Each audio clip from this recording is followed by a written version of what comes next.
सभी भक्तों को जय श्री कृष्ण, राधे राधे। आज इस वीडियो के माध्यम से हम जानेंगे अमावस कब है, इसका शुभ मुहूर्त क्या है, इस दिन हमें क्या कार्य करने चाहिए, क्या कार्य नहीं करने चाहिए, स्नान, दान और किन खास उपायों को हमें इस दिन करना चाहिए और साथ ही अमावस की हम कथा सुनेंगे। पूरी जानकारी के लिए आप इस वीडियो को पूरा देखें और आप सबसे हमारा छोटा सा अनुरोध है, चैनल को सब्सक्राइब कर ले और वीडियो पसंद आए तो लाइक करना ना भूलें। हिंदू धर्म में अमावस्या तिथि को बहुत ही खास माना गया है और ज्येष्ठ मास की अमावस्या तो सबसे महत्वपूर्ण मानी गई है, क्योंकि इस दिन अमावस्या के साथ ही शनि जयंती और वट सावित्री व्रत भी आता है। ऐसे में ज्येष्ठ अमावस के दिन पितरों का तर्पण करने के साथ ही अखंड सौभाग्य की कामना से यह व्रत रखा जाता है और शनि देव का भी पूजन किया जाता है। इसलिए ज्येष्ठ अमावस्या पूजा का महत्व अन्य अमावस तिथियों की तुलना में अधिक होता है। इसलिए ज्येष्ठ अमावस्या पूजा का महत्व अन्य अमावस्या की तुलना में विशेष फलदायी माना गया है। अमावस्या तिथि के दिन पितरों की तृप्ति के लिए पूजा पाठ और पिंडदान करवाया जाता है। इसके अलावा इस दिन स्नान और दान करना भी बहुत ही फलदायी माना गया है। इसके अलावा ज्येष्ठ अमावस्या के दिन कुछ अन्य कार्य भी किए जाते हैं, जिससे कि घर में सुख समृद्धि आती है। वैदिक पंचांग के अनुसार ज्येष्ठ अमावस्या तिथि 5 जून 2024 बुधवार की रात को 7:54 से शुरू होगी। इस तिथि का समापन 6 जून 2024 गुरुवार को शाम 6:07 पर होगा। हिंदू धर्म में उदया तिथि को विशेष माना गया है, इसलिए उदया तिथि के अनुसार ज्येष्ठ अमावस्या की तिथि 6 जून को होगी। पूजा का शुभ मुहूर्त ज्येष्ठ अमावस्या के दिन पितरों की आत्मा की शांति के लिए उनका तर्पण किया जाता है। यह तर्पण शुभ मुहूर्त में किया जाए तो इसका अधिक फल होता है। पंचांग के अनुसार ज्येष्ठ अमावस्या के दिन सुबह 11:30 से लेकर दोपहर 2:04 तक पितरों की तर्पण के लिए शुभ मुहूर्त है। इस दिन शनि जयंती भी मनाई जाती है और इस दिन भगवान शनि देव का पूजन किया जाता है। पंचांग के अनुसार शनि देव की पूजा का शुभ मुहूर्त शाम 6 बजे से लेकर रात 9:49 तक रहेगा। पितरों का तर्पण सुबह के समय किया जाता है और शनि देव की पूजा सूर्यास्त के बाद की जाती है। इस दिन काले तिल और सरसों का तेल शनि देव को जरूर अर्पित करें, इससे शनि देव खुश होंगे और कुंडली में शनि दोष का प्रभाव समाप्त हो जाएगा। इस दिन हमें कौन से कार्य करने चाहिए और कौन से कार्य नहीं करने चाहिए। ज्येष्ठ अमावस्या के दिन पवित्र नदी में स्नान जरूर करना चाहिए और अगर आप नदी तक नहीं जा पा रहे हैं तो घर पर पानी में गंगा जल डालकर नहा लें।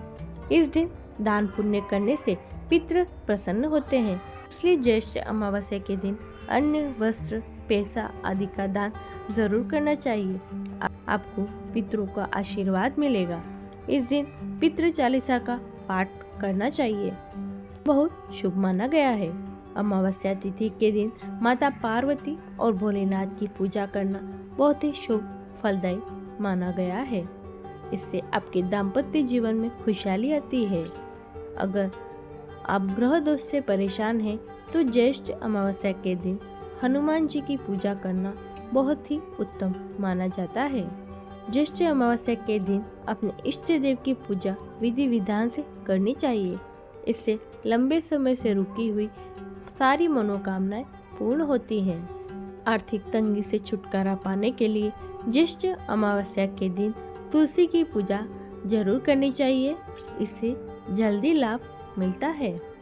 ज्येष्ठ अमावस्या के दिन तुलसी की पूजा करने से लाभ हो सकता है, साथ ही व्यक्ति को आर्थिक तंगी से छुटकारा मिलता है। कुछ कार्य ऐसे हैं जो हमें ज्येष्ठ अमावस्या के दिन नहीं करने चाहिए।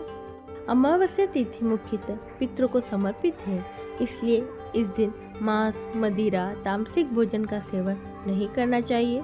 ऐसा करने से आपके जीवन में नकारात्मक प्रभाव पड़ता है। ज्येष्ठ अमावस्या के दिन नाखून और बाल नहीं काटने चाहिए। इस दिन ऐसा करने से धन की देवी लक्ष्मी नाराज हो जाती है। ज्येष्ठ अमावस्या के दिन विवाद करने से बचना चाहिए। ऐसा करने से आपकी परेशानियां और बढ़ सकती हैं। इस दिन किसी भी व्यक्ति को झूठ और अपशब्द नहीं बोलने चाहिए। ज्येष्ठ अमावस्या के दिन झाड़ू खरीदने से बचना चाहिए, क्योंकि इस दिन झाड़ू खरीदने से घर में दरिद्रता आती है। ज्येष्ठ अमावस्या के दिन किए जाने वाले खास उपाय: पहला, जिन लोगों का चंद्रमा कमजोर है वे अमावस्या के दिन गाय को दही और चावल खिलाएं। इस उपाय से मानसिक शांति की प्राप्ति होती है।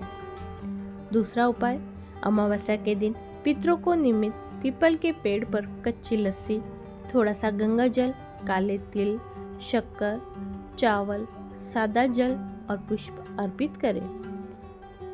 मंत्र ओम पितृभ्ये नमः का जाप करने से पितृदेव प्रसन्न होते हैं। तीसरा उपाय, ज्येष्ठ अमावस्या के दिन तांबे के लोटे में लाल चंदन, गंगा जल और शुद्ध जल मिलाकर ओम पितृभ्ये नमः का मंत्र पढ़ते हुए 3 बार सूर्यदेव को अर्घ देने से गरीबी, दरिद्रता दूर होती है तथा कल्याण होता है। चौथा उपाय, अमावस्या पर जो लोग नदी पर नहीं जा सकते हैं वे घर पर स्नान करके अनुष्ठान कर सकते हैं। पानी में थोड़ा सा गंगा जल मिलाकर तीर्थों का आह्वान करते हुए स्नान करें और पितरों का ध्यान एवं तर्पण करें तो पितरों को मोक्ष की प्राप्ति होती है। पांचवा उपाय, हिंदू धर्म में वट वृक्ष का खास महत्व माना गया है, अतः वट वृक्ष को निम्न मंत्र से प्रार्थना जरूर करनी चाहिए। यथा शाखा प्रशाखा भी वृद्धोस्ति त्वं महितले तथा पुत्रेश्च पौत्रेश्च संपन्न कुरु मां सदा। साथ ही इस दिन महिलाएं वट की पूजा अर्चना और परिक्रमा करके पुत्र की कामना तथा सुख शांति का आशीष मांगती हैं। अब सुनेंगे हम अमावस्या की कथा। पौराणिक कथा अनुसार एक राज्य में एक गरीब ब्राह्मण रहता था। पैसों की कमी के कारण उनकी बेटी की शादी नहीं हो पा रही थी। अपनी गरीबी से परेशान होकर एक दिन एक ब्राह्मण दंपति ने एक साधु से इसका उपाय पूछा तो साधु ने बताया, पास के गांव में एक धोबी है जो अपने बेटे और बहू के साथ रहती है। यदि आपकी पुत्री उस धोबी की सेवा करेगी तो धोबी प्रसन्न होकर उसे अपनी मांग का सिंदूर दे देगी, जिससे कन्या का विवाह निश्चित हो जाएगा। यह सुनकर वह कन्या धोबी के घर जाकर सारा काम करने लगी और धोबी और उसकी बहू को इसका पता नहीं चला। एक दिन धोबी ने अपनी बहू से पूछा कि तुम इतना सारा काम इतनी जल्दी कैसे कर लेती हो? बहू बोली, मुझे लगा ये सब काम तुम करते हो। धोबी चौंक गई और नजर रखने लगी। सुबह जब धोबी उठा तो उसने देखा कि एक लड़की चुपचाप घर का सारा काम कर रही है। ऐसा कई दिनों तक चलता रहा। एक दिन धोबी ने लड़की से इसका कारण पूछा। कन्या ने धोबी को साधु द्वारा कही गई सारी बात बता दी। उसकी बात सुनकर धोबिन ने उसे अपनी मांग का सिंदूर लगा दिया और उसी समय धोबिन के पति की मृत्यु हो गई। इससे दुखी होकर कन्या घर से निकल गई और एक पीपल के पेड़ के पास पहुंची और ईंटों के 108 टुकड़े लेकर 108 बार परिक्रमा की और एक एक कर फेंकना शुरू कर दिया। ऐसा करके लड़की ने धोबी के पति को जीवित कर दिया। धोबिन का पति जीवित हो उठा। पीपल के पेड़ की परिक्रमा करने से लड़की को शुभ फल प्राप्त हुआ। ये थी अमावस्या की पौराणिक कथा। हे लक्ष्मी नारायण, जैसी कृपा अपने कन्या पे की वैसे ही कृपा सब पे करना, सबकी मनोवांछित इच्छाएं पूरी करना। ये थी अमावस्या से जुड़ी हुई संपूर्ण जानकारी। उम्मीद करती हूँ आपको वीडियो पसंद आया होगा और वीडियो पसंद आए तो हमेशा की तरह इसे लाइक करें, चैनल को सब्सक्राइब कर लें और कमेंट में जय श्री कृष्ण लिखना ना भूलें। सभी भक्तों को राधे राधे।